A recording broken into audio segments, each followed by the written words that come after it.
નમસ્કાર દર્શક મિત્રો, હું વિવેક કલોલા આપનું આપ સર્વેની યુટ્યુબ ચેનલમાં હાર્દિક સ્વાગત કરું છું. મિત્રો, સીઈટી એટલે કે કોમન એન્ટ્રન્સ ટેસ્ટ, કોમન પ્રવેશ પરીક્ષા, જેને ધોરણ 5 છે એ પાસ કરી લીધું છે અને ધોરણ 6 ની અંદર પ્રવેશ મેળવવાનો છે, એના માટેની એક્ઝામ છે. મિત્રો, આ એક્ઝામ છે 31/1/2026 ના રોજ યોજાવાની છે, બરાબર છે. તો મિત્રો, આના ઉપર આ એક્ઝામ ઉપર મેં ઓલરેડી એક વિડિયો છે એ અપલોડ કરી દીધેલો છે, બરાબર છે.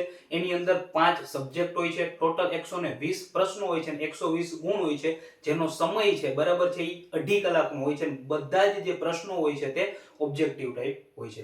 મિત્રો, એમાં જે પહેલો વિભાગ છે, બરાબર છે, જેને ગણિતનો વિભાગ કહેવાય, મેન્ટલ એબિલિટી ટેસ્ટ, બરાબર છે, એટલે કે બૌદ્ધિક યોગ્યતા કસોટી. એની અંદર કેવા ટોપિક હોય છે એક્ઝામમાં, બરાબર છે, કેવા કેવા પ્રશ્નો પૂછાય છે અને કેટલા ટોપિક હોય છે એની ચર્ચા આજે આપણે કરીશું. તો જોવો જોઈએ મિત્રો, આમાં કુલ 19 ટોપિક હોય છે.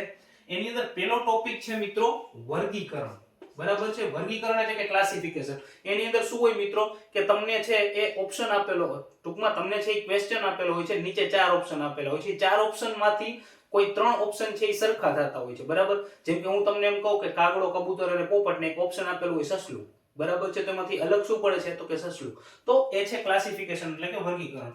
એના પછી મિત્રો છે સમસંબંધ, બરાબર છે.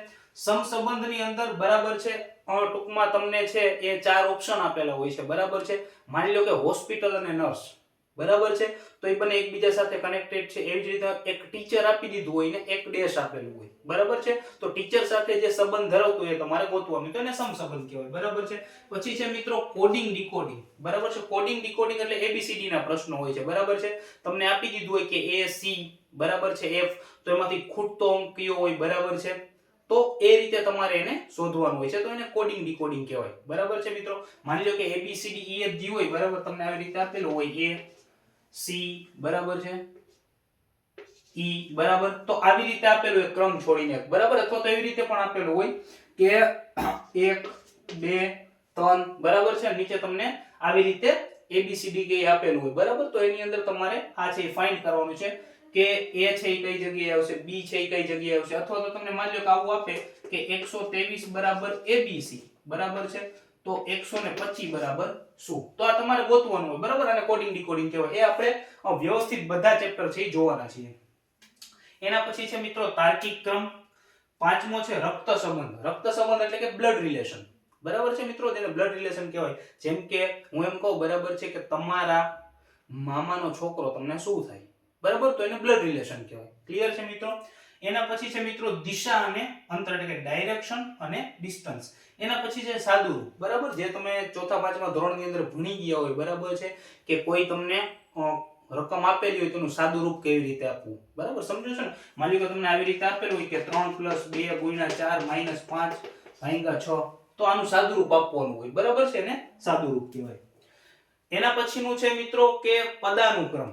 પદાનુક્રમ એટલે શું, બરાબર છે મિત્રો. માની લો કે હું એમ કહું કે રવિ છે, બરાબર, એ ડાબી બાજુથી એનો ક્રમ 10મો છે, બરાબર, અને જમણી બાજુથી પણ 10મો છે, બરાબર છે. તો આ રવિ છે એ એક્ઝેક્ટ કઈ જગ્યાએ બેઠો હશે, બરાબર. ટૂંકમાં એનો ક્રમ ગોતવાનો, એને પદાનુક્રમ કહેવાય, બરાબર. એના પછી છે મિત્રો કે પ્રમાણોની તુલના, બરાબર છે. પ્રમાણોની તુલના એટલે શું મિત્રો કે કોઈ એક વ્યક્તિ છે બીજા વ્યક્તિથી કેટલો નીચો છે, બરાબર છે, અથવા તો કોઈ એક વ્યક્તિ છે એ બીજા વ્યક્તિથી કેટલો મોટો છે, કેટલો નાનો છે, બરાબર. તો એ શોધવાનું હોય, તેને આપણે પ્રમાણોની તુલના કહીએ છીએ. પછી છે શ્રેણી. શ્રેણી એટલે કે સિરીઝ, બરાબર છે, કે તમને માની લો કે આવી રીતે કોઈ સિરીઝ આપેલી હોય 1 4 9 25 36, તો હવે આના પછીનો અંક કયો આવે, તો આને સિરીઝ કહેવાય, બરાબર છે. એના પછી છે કેલેન્ડર, બરાબર. કેલેન્ડર આધારિત પણ દાખલાઓ છે, બરાબર, સીટી ની અંદર પૂછાય છે કે કયું લીપ વર્ષ કહેવાય, બરાબર. આજે રવિવાર છે, બરાબર, તો 2 દિવસ પછી કયો વાર આવશે, રેડી. તો આવા દાખલા છે એ આપણે કેલેન્ડર ની અંદર પૂછાતા હોય છે. એના પછી છે મિત્રો ઘડિયાળ, બરાબર. ઘડિયાળના દાખલા પણ સીટી ની એક્ઝામ ની અંદર પૂછાય છે, બરાબર. માની લો કે અત્યારે 12:45 વાગી છે, બરાબર. ઘડિયાળની અંદર અત્યારે 12:45 વાગ્યા છે, બરાબર. તો એ કેટલાનો ખૂણો બનાવે ઘડિયાળમાં, બરાબર. તો આવા ક્વેશ્ચન છે એ પૂછાતા હોય છે. એના પછી છે મિત્રો આકૃતિની ગણના. તમને આકૃતિ આપેલી હોય છે, આકૃતિ ગણવાની હોય, સમાન આકૃતિ, બરાબર. તમને 4 આકૃતિ આપેલી હોય, નીચે 4 ઓપ્શન આપેલા હોય, તો એમ તમને કહે ભાઈ ઉપરની જે આકૃતિ પૂછી છે એનાથી એના જેવી જ સમાન આકૃતિ નીચે બતાવો, રેડી? તો એને સમાન આકૃતિ કહેવાય. એના પછી અલગ આકૃતિ ફાઇન્ડ કરવાની હોય છે. રેડી? એના પછી આકૃતિ પૂર્તિ કરવાની હોય. ટૂંકમાં અડધી આકૃતિ આપેલી હોય, બરાબર છે? અડધી આકૃતિ આપેલી હોય. જો માની લો કે તમને આવું આપેલું હોય અડધી આકૃતિ, અને નીચે આવી રીતે ટૂંકમાં 4 ઓપ્શન આપેલા હોય, અને આ પૂરી કરતી હોય, માની લો કે એક ઓપ્શન આવું છે, બરાબર? તો આ આકૃતિને પૂરી કરતી આકૃતિ ગોતવાની. રેડી? એના પછી છે ક્રમિક આકૃતિ. રેડી? તમને છે બરાબર ઈ જે ક્વેશ્ચન છે, રેડી? તો એના અંદર આકૃતિ આપેલી હોય, બે છે ઈ, એક છે ઈ તમને સરખી કરીને આપેલી હોય, ત્રીજી છે બરાબર એ અધૂરી હોય.